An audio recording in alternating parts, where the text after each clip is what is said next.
आज भाईचारे के इस जहर ने हम सबको खत्म करके रख दिया है। आप यदि सोचते हैं कि अभी तो ये बांग्लादेश में हो रहा है और भारत में ऐसा नहीं होगा, हम सब सुरक्षित हैं, तो ये आप सबका भ्रम है। बांग्लादेश कभी भारत का हिस्सा हुआ करता था।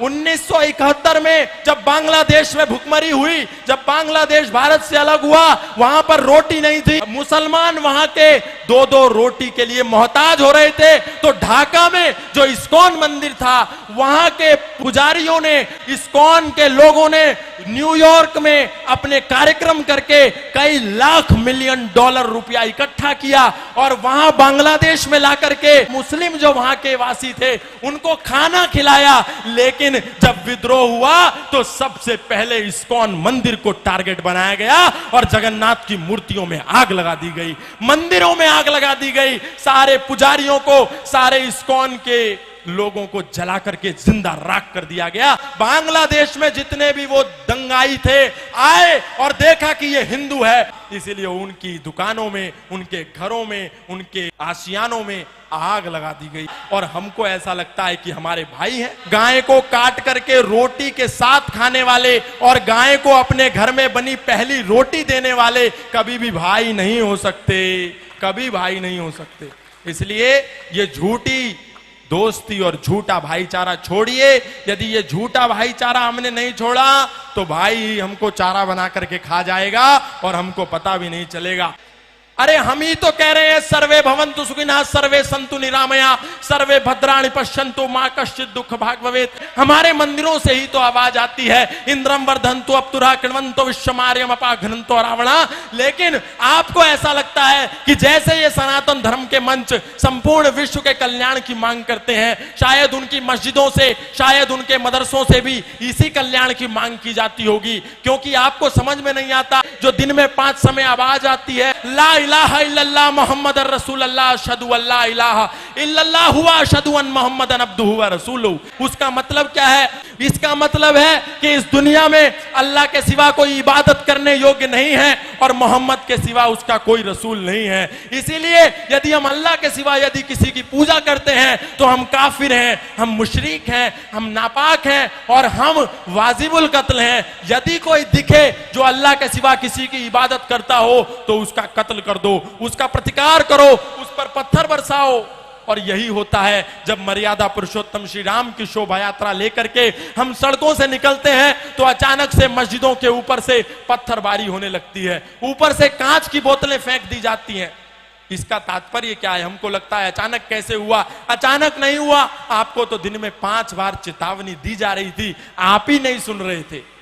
आपको लगता था कि जो हमारी गीता में लिखा है, कई तो ऐसे भी महाज्ञानी हैं जो कहते हैं जो गीता में लिखा है वही कुरान में लिखा है, वही बाइबल में लिखा है। और यही कहते कहते आज हमारे सनातनियों को 10 राज्यों में अल्पसंख्य कर दिया गया। हमारे दिल्ली से 100 किलोमीटर भी दूर नहीं है नूह और मेवात, वहां लोगों की दुकानों को नाम देख देख करके आग के सुपुर्द कर दिया गया, आग लगा दी गई पूरे मोहल्ले में। और ये आगजनी जो आज बांग्लादेश में हो रही है, ऐसी आगजनी प्रत्येक दिन भारत के कई राज्यों में होती है, लेकिन हम सो रहे हैं। हम जय जय श्री राम, जय जय श्री राधे, जय जय श्री कृष्णा के नारे लगाते हैं, लेकिन कभी नहीं देखते कि मर्यादा पुरुषोत्तम श्री राम ने एक महिला के सम्मान के लिए 7 समुंदर पार जाकर के दुनिया का सबसे बड़ा सेतु बना करके 50 किलोमीटर का सेतु बांध करके उस अत्याचारी, उस पापी को मारा। मतलब ये हम सीखते नहीं, केवल सिया राम जय राम जय जय राम और कहानी खत्म, बस।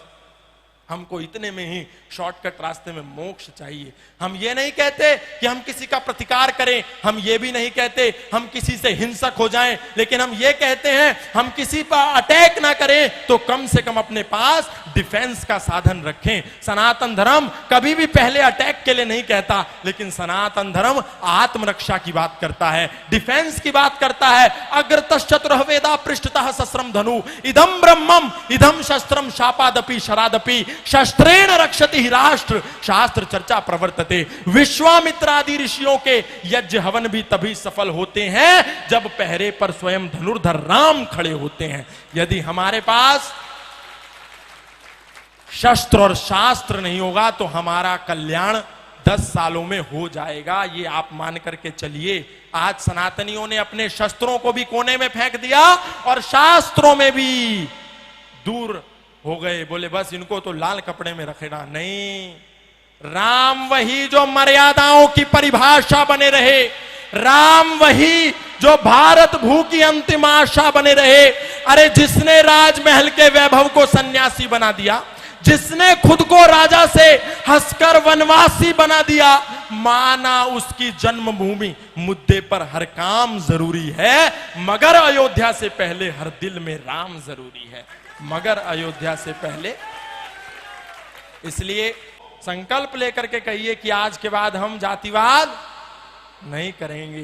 जातिवाद को नहीं छोड़ा तो वही हाल होगा जो बांग्लादेश में हुआ। किसी ने जाकर के नहीं पूछा कि तुम ब्राह्मण हो क्या, तुम जाट हो क्या, तुम गुजर हो क्या, तुम मणिया हो क्या, तुम मारवाड़ी हो क्या, तुम तेली हो क्या, तुम धोबी हो क्या। बांग्लादेश में जितने भी वो दंगाई थे आए और देखा कि ये हिंदू है, फिर वो चाहे जाट था, चाहे गुजर था, चाहे इस्कॉन का था, चाहे आर्यों का था, चाहे राधा स्वामी था, चाहे निरंकारी था, उसने देखा कि ये हिंदू था। इसीलिए उनकी दुकानों में, उनके घरों में, उनके आशियानों में आग लगा दी गई। इसीलिए कुछ दिन के लिए इस जातिवाद के जहर से बाहर निकलिए और एक होकर के सब लोग ओम ध्वज के नीचे आ जाइए। तो एक होकर के ओम ध्वज के नीचे तभी काम बनेगा, क्योंकि वो सब चांद सितारे के नीचे हैं। चाहे बरेलवी हो, चाहे अहमदिया हो, चाहे मोहम्मदी हो, चाहे कुरैशी हो, सब एक हैं, लेकिन हम बटे हुए हैं।